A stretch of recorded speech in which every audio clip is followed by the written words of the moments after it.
Hey guys, welcome back to our YouTube channel, and in today's video I'm gonna show you how to share your location on iPhone. So in order to do so, launch Messages application on your iPhone. Then open any conversation. Now over here at the bottom left corner of your screen, simply tap on the plus icon. Here we go.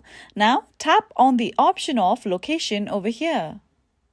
Now, from here, you can simply pin on a location that you wish to, or you can simply move this pin around and then place at a location, then tap on the option of send pin at the bottom. So by following these easy steps, you will be able to send your location to your contacts on iPhone. And this is it for today. If you found this video helpful and informative, don't forget to subscribe to our YouTube channel.